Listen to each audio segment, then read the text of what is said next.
I live about 20 miles from the city in which I work. I live out in the country, and about a short walking distance from my house is a highway, and on the corner is a 24/7 gas station. Last week on Saturday night, I went there right before midnight to grab some Cajun peanuts. Says one car parked in the side, which is normal, usually just a guy working and rarely any customers that time.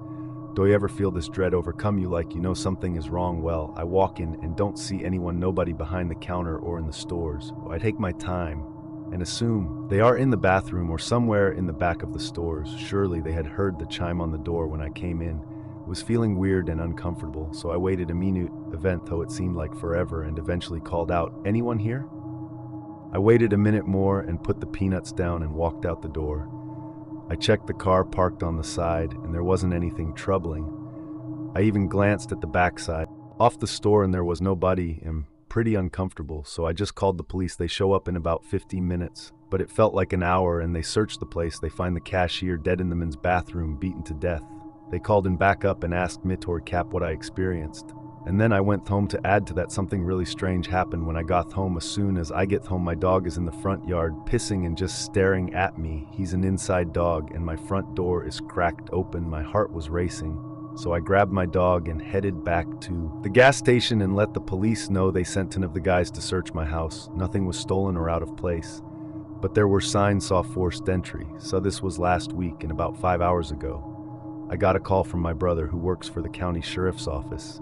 Supposedly they pulled the camera footage, and about 10 minutes before I walked into the store, someone came and started punching the cashier and then dragged him into the bathroom in the footage.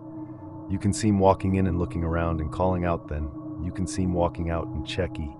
Out the car, walking to my vehicle and making a call. About the time I'm in the vehicle, the alleged murderer walks out of the bathroom. Fortunately, my wife was out with some friends, but I'm convinced that I missed a murderer at the gas station. And then he broke into my house this week. I had a new security system installed alongside a new front door. But I'm pretty sure whoever did this is still out. The rest story. To note that I am not a native English speaker. And ironically, this is the con story where being multilingual has somehow helped me. I recently drove from Philadelphia, Pennsylvania to Buffalo, New York. With my cat, the ride was long, but we were making decent time for the most parts. He and I had gotten up right before you get into New York. It was around 5:30 p.m., but that also meant it was around pitch blackout too. We had only stopped once to get something at McDonald's, and I drank their iced tea quickly to try to stay awake. Definitely had to pee. I didn't want to leave my cat in the car, so I put her leash on and we walked into the gas station. I said, "Do you mind if we use the restroom here?" The man behind the counter said, "Sure."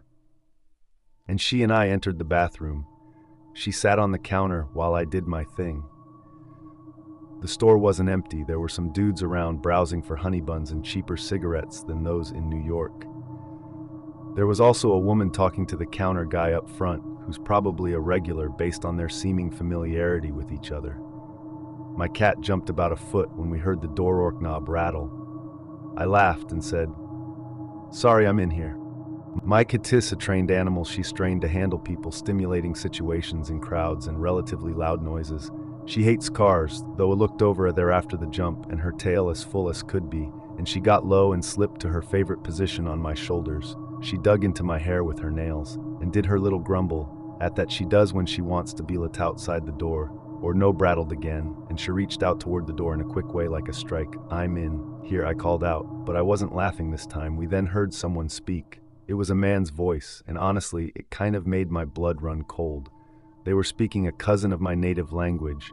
They were saying, "Should I grab her when she comes out?" And in my native tongue, grab doesn't really have the multiple connotations like it does in English. They use what was similar to take, as far as I could tell, through the door.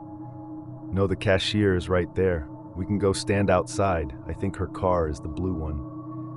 My cat did her angry grumble bug sound, and I tried to pet her to reassure her there weren't any windows in this bathroom. And my car was parked unwisely around the side of the lot. I parked it a little away from the items to believe was not the blue one when we heard their footsteps retreat, and we sat there for what felt like a long time. Both jumped when we heard a knock on the door. "Come out quickly. My girlfriend will lead you through the back to your cart. They're standing out by the pumps." It was the counter guy, and who I thought was the regular. He opened the door, and she ushered me to the back. Not smart.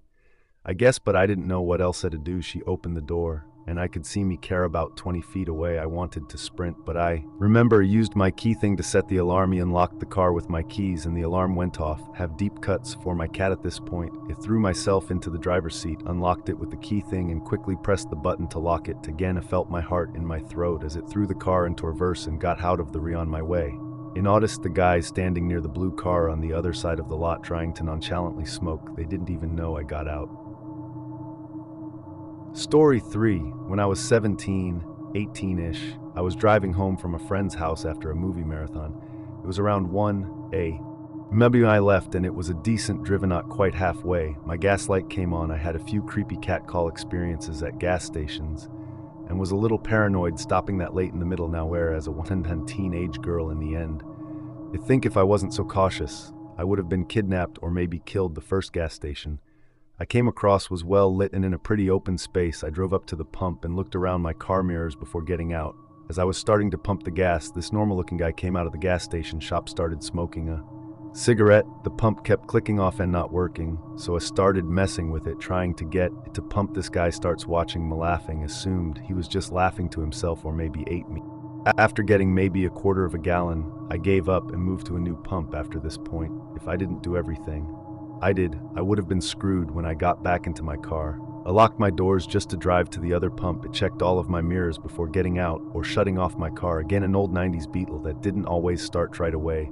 That's when I saw the guy walking up to my car. He was smiling, walking up to the driver's side window. Not wanting him next to me, I rolled down the passenger window, paused for a moment and smiled to himself and walked to the passenger window. He stuck his head all the way inside to talk to him. Hey, I know this seems really weird, but I promise I'm not a creep or anything. My car broke down and points to our SUV and I need a ride home. It's just half a mile up the road, sorry. But I don't know, you won't know it, totally get it. Thought it was pretty weird as I was walking up here, but it's only half a mile up the road. But I really don't know you. I got you. If you had a truck or something, I'd offered to ride in the back. Looks expectingly. Sorry, no, all of a sudden he looked pissed. He yanked at my door. But I had locked it before and he reached for my inside door handle. The car was still running and met it into first and peeled out. As she opened the door, the car taking off slammed it shut and I sped off. I called the police after I got away. They looked at the gas station cameras and right after I left they got into his red SUV and drove off. If I hadn't locked my doors, these cunt time I would have been. If I had let him come to the driver's side window, he could have grabbed me. And if I had shut my car off, I wouldn't have been able to drive off in time. If I didn't double check my mirrors, I would have been outside my car when he came up to story 4.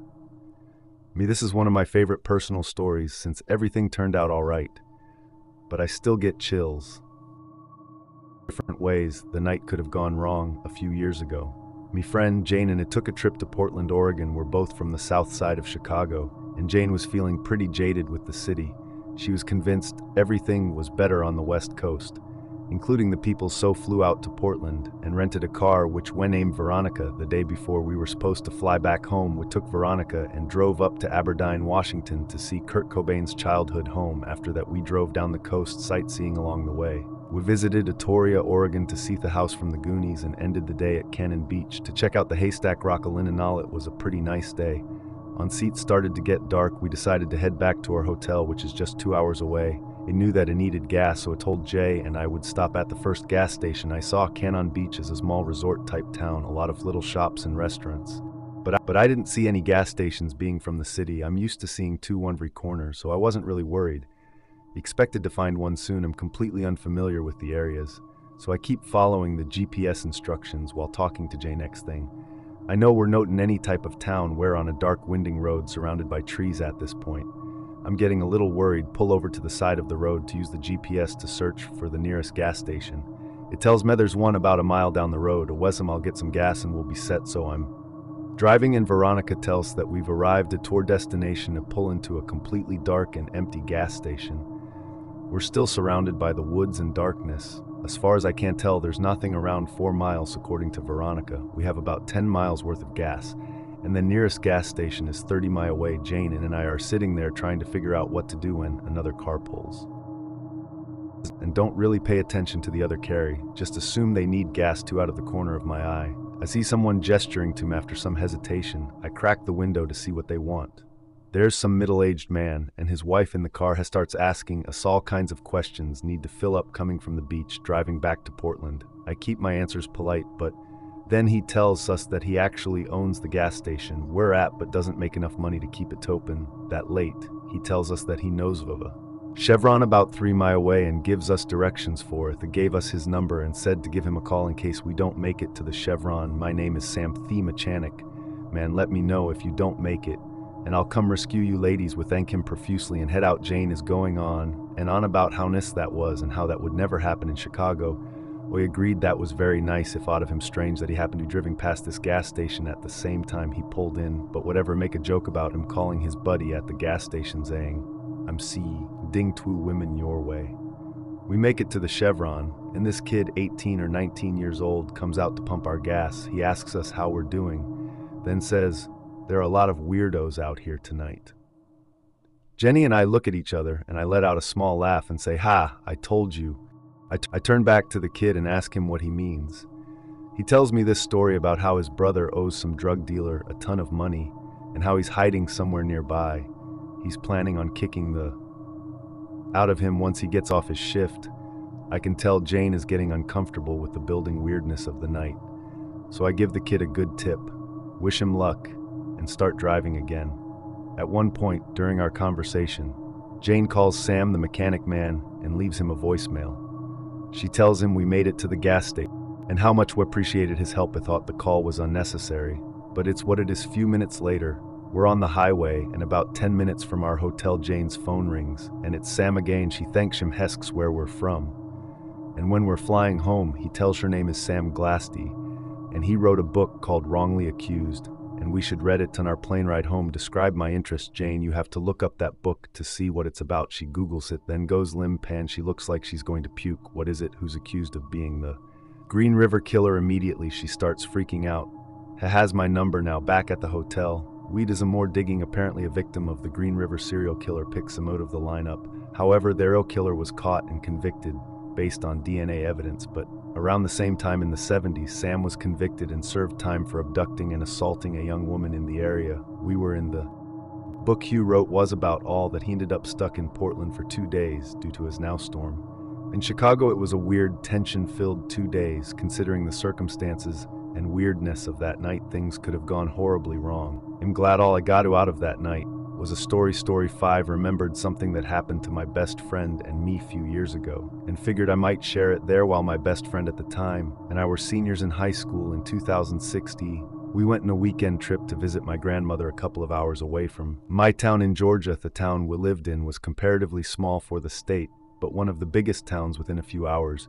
But we had to travel about 2.5 hours through tinny, somewhat redneck towns to get my grandmother's place. We were on our way back when we had to stop at a gas station, literally in the middle of now where I'm talking cornfield streets with no signs or lights, not even stop signs, and no cell service. A store attached to the gas station had maybe a couple of snacks inside, but looked deserted from the outside. No other cars or people in sight, and we didn't bother to get anything. Thangus paid with a card, mainly because I didn't want to leave my 100-pound friend alone in the car, while I went to one inside another car, pulled up on the other side with a single gas pump, while I had just started pumping gas. Already had a weird feeling and decided to stay alert and stand outside of the car with my driver's side door open. Some friend could see and hear everything going on. A thin, late 50-ish holder mango out of the car and seemed to be paying at the pump and standing beside his car while he got gas, but after a few seconds she walked around the pump and maneuvered himself around my car to stand within a foot of me and asked if he could pump my gas. For me, luckily the gas nozzle was locked, so it was pumping without me having to hold it, and I immediately placed myself between the opening of the door and the man, and prepared to either shut the door with me inside or move it and slam it behind me to protect my friend if necessary. Equally told him it was fine. No thank you. He looked me up and down with a corner of his lip tilted and said, pretty girls like you shouldn't be out there alone, and you definitely shouldn't have to do this by yourself. Let him and help. I covered my hand with his own as she reached for the gas pump, but I was holding, jerked my hand out from underneath his and slammed my car door shut, thinking the last thing I would want is him jumping in my car and driving away within the passenger seat. Orange flags started tinting red and my usual overly polite demeanor turned serious, as I remembered something I'd read that said it was better to be safe and to seen rather than be polite and uncomfortable. So I responded and said, "Surge it away from Mike and pump my own gas, and I've already said nah thank you. Leave us." While he raised his china and managed to make eye contact with me, I stared him down and figured I'd gotten enough gas to last use enough time to get the hello out of wherever we were. So I maintained eye contact, pulled the nozzle out, and basically threw it back onto the pump before getting into my car and driving away before he had even moved as we drove away. I glanced in the rear view, saw that his car wasn't even being filled up with gas, telling me he was driving by and decided to help a damsel in distress. Out my friend was shaking the whole way home, telling me she would have just let the man pump her gas, but I'm just glad some of the confidence I'd gained from this subreddit helped me stay attentive and respond confidently enough to get out of the situations. Story 6, this happened just last night, and honestly, I'm still a little shaken up over it. I'll try to retell exactly as it happened, but my fear is sure to have up my memory a bit. I work evenings as a dispatcher in a medium-sized Midwestern city. I was driving home at 2 a.m.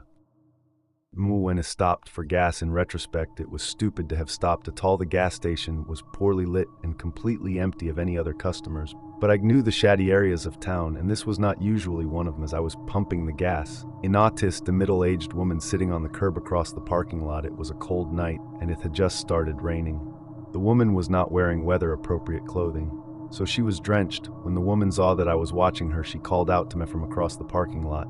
My second of many stupid decisions that night. While choosing to engage with her, I was worried for her, so I approached to see what sort of help I could offer. "Hi, beautiful, I'm just trying to get home, but none will help me," she said. "I'm trying to get to City A, but the cab ride is $60, and I only have $40. Can you help me? I don't usually give money to panhandlers, but this woman seemed genuine. The weather was terrible, and my job center was around helping people, so I agreed."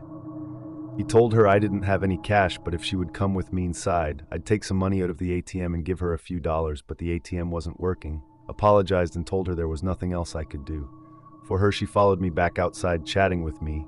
I opened my driver's door to get in, and then she got in my car, was too shocked to really say anything as at the staring at their ass she buckled herself into the passenger seat. As soon as she got in my car, her demeanor changed entirely. She no longer seemed for alarm as much as she did extremely excited and restless. "Just take me to my aunt's house," she said. "She can..." Of course, going off in my head. Although my first instinct is to tell her to get out of my car, my gut tells me that would be dangerous. She'd already prevento be unpredictable. She seemed to be high, and I didn't know if she had any weapons on her, forcing her out of my vehicle. I thought that the potential to elicit a violent reaction. "Where are you asking me to take you?" If and all he said, "Just start driving, and I'll tell you where to turn. Now if you want me to consider driving you somewhere, I need you to tell me where we're going." Is a with no real intention of driving her anywhere. "Don't worry, honey, I'm not a bad person. I'm not going to rob you or anything, just driven." "Oh." I repeated, "What is your aunt's address?" "Okay, it's on street A." "What's the house number?" As I was asking her questions, she got really agitated. Westill had not left the gas station parking lot. I considered getting out of the car and going into the gas station for help, but Ash had seemed to know and be friendly with the attendant that was inside when it ride to get money, and I wasn't about to leave her alone in my car. Finally, she snapped at me and said, "Why you asking me so many questions? I thought we were friends. You don't trust me. I work at a police department." I said, "It's my job to ask these sort of questions." She flipped out and started yelling at me about being as niche, about trying to get her in trouble, just generally losing her mind at this point. I'm more scared than ever, and I wanted her gone, but my instinct still told me asking her to get out of my car wouldn't work. So I decided to take a risk. I'm not a police officer, just work at a police department. "Why don't I take you to Walmart and see if they have an ATM that works?" My idea was to get her out of my car as peacefully as possible, and then lose her in the store. She liked the idea and immediately calmed down and knew that driving off of this woman in my car was incredibly risky. But it seemed like my best option at that time. As we're driving, she keeps talking to me. Her thoughts were erratic, bouncing all over the place. It sometimes seemed difficult for her to through on a thought, but this is roughly how our conversation went. "I'm glad we're friends. Now I have about 5 or 6 people trying to get me. I'm going to come to your work tomorrows, so I can go arrest them together, okay? We can talk about that tomorrow tonight. You said you were trying to get home. Shani, I'm trying to get a city. Bithought you said you needed to got a city." Yeah. That's what I meant. Why the cab ride is $40. It's far away. The cab ride is $40. I asked. Yeah, you said you have 40. I do have 40, but cab ride is $60. And then there was an awkward silence. Are you sure you can't take me to my aunt's house as she lives close by on street? Thought you said she lived on street, and Oment Street. But it doesn't matter because she won't give me money anyway. Are you sure you can't just take me to city? It was terrifyingly obvious that this woman was utterly full of, because the details of her story were constantly changing. When we pulled into the Walmart parking lots, he finally got out of my care only after I got out first and followed me into the store. I told her before we went to an ATM and needed to use the restroom. The plan was to call the police from inside the stall, but she followed me into the bathroom. That's when things got weird. She grabbed the crook of my arm and whispered in my ear, "If you don't have any money to give me, that's okay, but let me ask you something. Do you like getting ate?" I told her no as forcefully as I could manage, bolted into a stall and locked the door as fast as I could possibly manage. As soon as I had a barrier between us, I said, "You know, I have some friends at the police department that can probably help you better than I can. I'm just gonna call them and we can figure this out." Again, at the mention of cops, she started screaming at me. I just kept reiterating that the police would help her. She snapped at me that she was going to leave and stormed out of the bathroom. It wasn't totally waited to make sure she was really gone. Sure enough, not even a full minute after she left, she came back into the bathroom and started banging on the stall doors.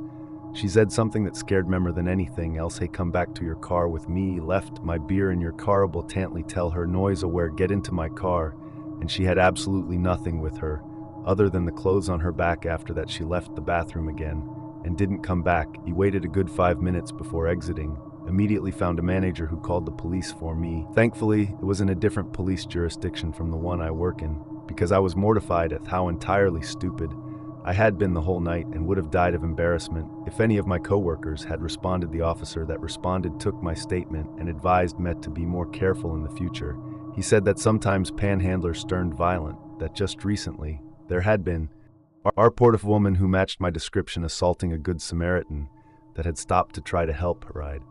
Definitely learned a lesson on stranger danger, and I'm lucky to have come out unscathed. I'm glad my stupidity didn't story 7 me about 7 years ago. When I was 17, my parents went out of town for a weekend and left me at home. This was a pretty common occurrence. My parents trusted me. I would usually spend these weekends away staying with friends or family, as my parents' house is a bit creepy to be in alone. Even during the day, we live in a small rural town where everyone knows each other and generally it's pretty quiet and safe. Saturday, I was supposed to stay with her friends, but her parents decided at the last minute not to let me stay. It wasn't a big deal that I had to leave. He was somewhat prepared to have to go home because her parents got weird about company sometimes. I left their house, which is about 50 minutes from my parents' house, around 9:30 or 9:45. While I was on the way home, I got a weird feeling that I can't really explain. He just knew that I didn't want to go stay at my parents alone. I led my brother and asked if I could stay with him. At the time, he was living with a woman who had a small child. Had told me it would be quieter and easier for him to just come stay with me since his dog would bark. If it tried to come in the house, he said he would be at her parents in 20 minutes. Side note that's relevant later, my brother's a relatively scary looking guy. He's about 6'3" and 200 pounds. Pretty muscular and covered in tattoos. After hanging up, I decided to stop at a gas station and grab a snack before going home so that my brother would be there when I go. There he pulled into the gas station. There were only a few cars in the lot, which is typical because this is a small town in the rural south where everything pretty much stops after 8 p.m. Up to the door. There was a man standing outside the door smoking. He opened the door for me without saying anything. This is normal Southern hospitality, especially since I'm female. I smiled and thanked him. Inside, there was another man standing by the door. I noticed him staring at me. As soon as I came in, he gave me that gross up and down look and said something to the effect of, "Hey sexy, what are you doing alone? Creepy as fuck." I just ignored him towards the back of the store. He yelled after me and called me a... I still ignored him. I figured he was drunk or high or just an... Most people around here talk a big game but rarely back it up, so I wasn't scared, just annoyed. I got my snacks and paid at the counter. When I walked back up to the door, both the men were gone. I was happy to not have to deal with the calling and began walking across the lot towards my car, which was probably about 100 feet away from the door. As I was walking, I looked down on my phone to see if enough time had passed for my brother to beat my parents. When I looked up, who had hit me was standing at the pump staring. I looked at him for a second and continued walking. "Hey, now you're supposed to answer when a man speaks, Doey," he said. I remember saying something snarky back to him and getting in my car. He looked pissed at my sarcasm. I locked my doors as soon as I was in my car, started it, and was thinking of nothing but getting home to eat my snacks and hang out with my brother. It put my car in gear and realized the man had disappeared. I looked around before pulling out of my parking lot, but only to realize that both men were sitting in a car facing mine across the lot. They were both staring at me and talking occasionally, even pointing toward me. Just stared back at them, defiant and pissed. I didn't want them to think they scared me at all. While we were sitting having our staring contest, a man who had opened the door for me smiled and gave me the finger across the throat, gesture as in "you're dead." I rolled my eyes and pulled. To my dismay, he pulled out behind. I hadn't been scared up until this point, because as I said, most people here are a lot of talk with no follow-through instead of going home. It took a few back roads that connect back in a sort of circle to see if they were really following me, which of course they were. When they realized I was testing them, they drove up really close to me and started laying on the horn. I couldn't see their headlights, they were so close. I called my brother and told him what was going on, and he told me to come home and he would handle. I just started driving home. The two were still on my ass, blowing the horn, even with my detours. I was only about 3 or 4 minutes from my parents' house. I slowed down to pull in the driveway and was immediately relieved at the end of the driveway.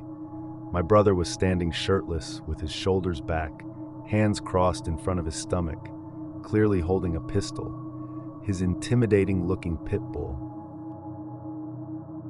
The two guys actually started to pull him behind me until they saw my brother, then they hightailed it out of. We have no idea what they would have done if I had stopped somewhere alone or kept driving always. Think fondly of that image of him standing there like a badass ready to protect me. I'm thankful he was story 8 there a little over a decade ago. I had a job working overnight at a gas station close to my house. I'm a woman and was 31 at the time. To some seems unsafe for a woman to work the graveyard shift by herself. However, it was a low store, and the sheriff's office was about 20 feet across from it.